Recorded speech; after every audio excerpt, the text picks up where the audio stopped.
Hannibal was called the most beautiful show on television, a network series with near-perfect critic scores, Saturn Awards, and Emmy nominations, starring Mads Mikkelsen in a role critics called definitive. But behind all the acclaim, something didn't add up. While the visuals dazzled and the cast rivaled Oscar films, ratings fell off a cliff.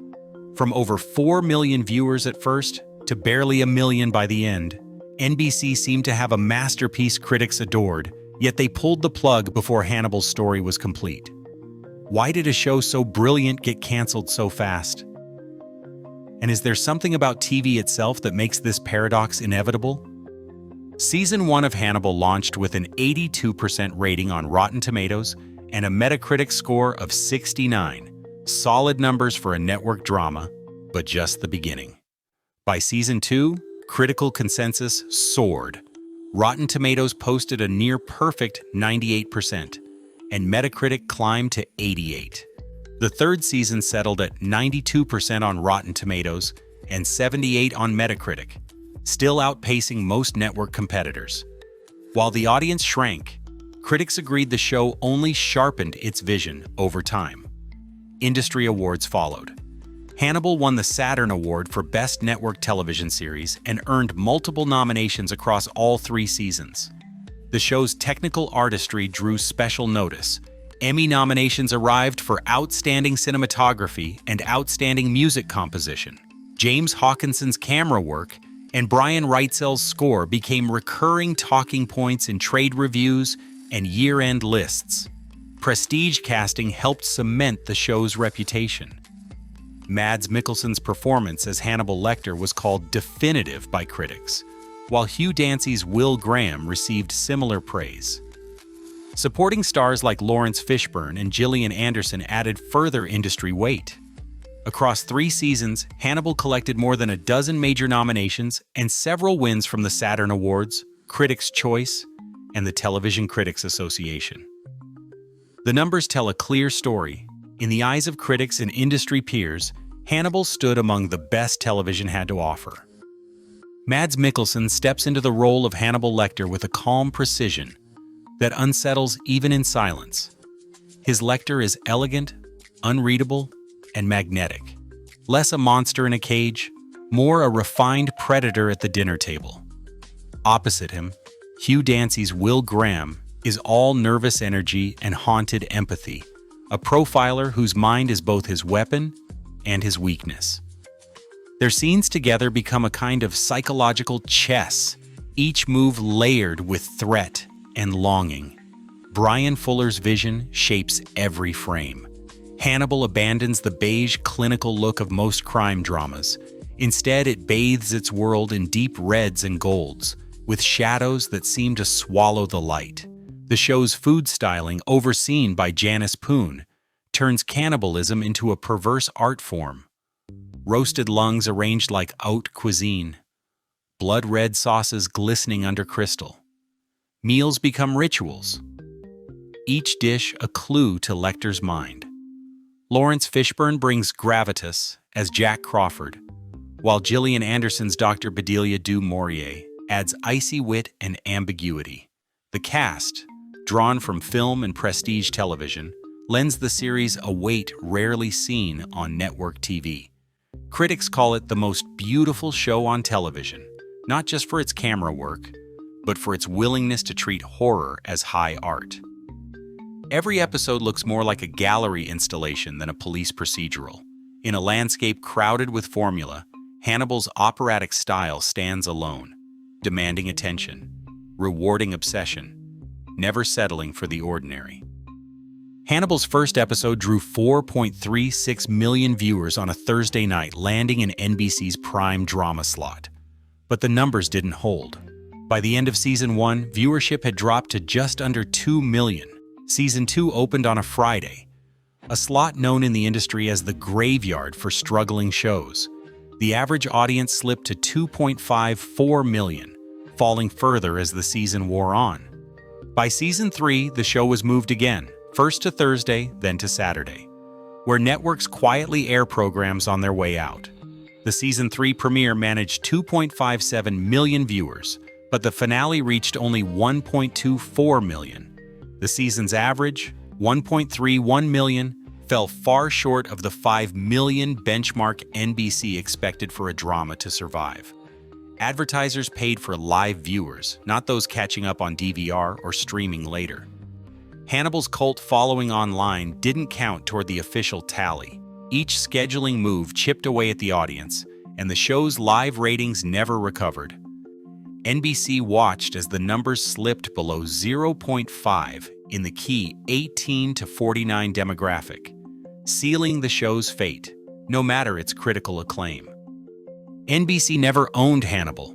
The network paid a licensing fee to Gaumont International, but the fee dropped sharply, from $750,000 per episode in the first season to just $185,000 by the third.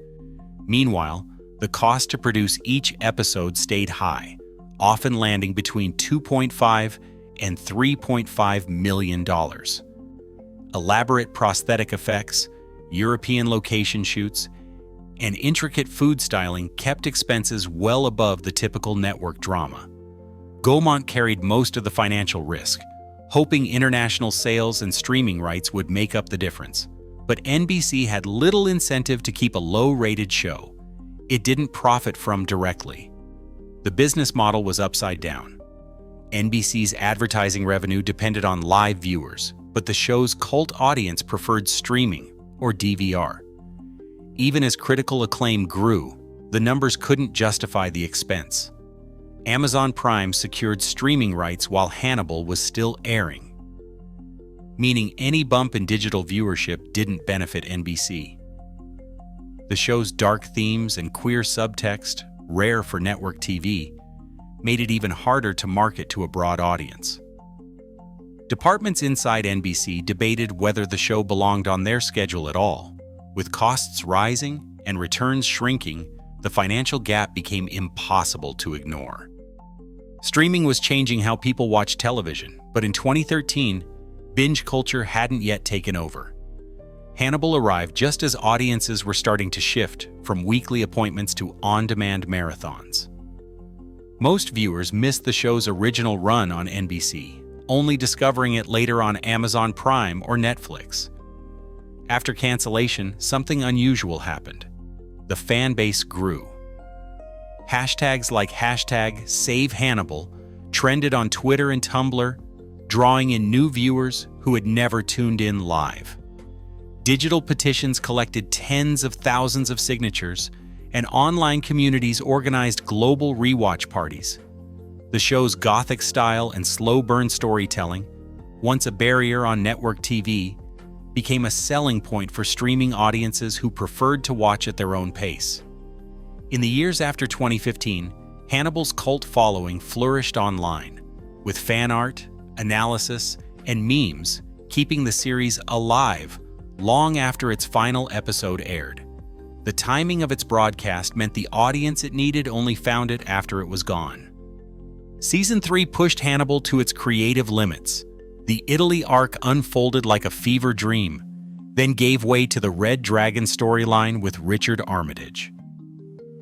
But on June 22, 2015, NBC announced the cancellation before the final episodes aired. Bryan Fuller and Gaumont scrambled to find a new home, pitching the show to Netflix, Amazon, and cable networks. The effort hit a wall. Amazon still held streaming rights in the US, while international distribution deals tied up other territories. Rights to characters and stories were split among Gaumont, MGM, and the Thomas Harris estate. Cast contracts expired as negotiations dragged on. Every path led to a legal dead end. No platform could clear the hurdles in time. The creative roadmap for a fourth season, already written, was shelved. Hannibal's story ended not for lack of vision, but because the business behind it became impossible to untangle. When NBC canceled Hannibal on June 20, 2015, Season 3 was averaging just 1.31 million live viewers, down from over 4 million in its first year. Yet the show's critical scores, 98% on Rotten Tomatoes for Season 2 and multiple Saturn Awards proved its artistic value was never in doubt. Documents confirm the series' high production costs, the lack of NBC's ownership, and its awkward fit with network standards made renewal commercially unsustainable. Efforts to save Hannibal, including outreach to streaming platforms, stalled due to complex rights and expiring cast contracts. Viewership surged after cancellation, as new fans discovered the show on streaming services, but by then, key hurdles remained unresolved. Some internal NBC discussions and legal agreements remain undisclosed, so the full details of its demise are still out of public view. Hannibal's story shows that on American network television, even critical acclaim and a devoted following can't always outweigh ratings and business realities. Its influence on later prestige drama is clear, but its fate remains a lasting example of the limits of quality alone.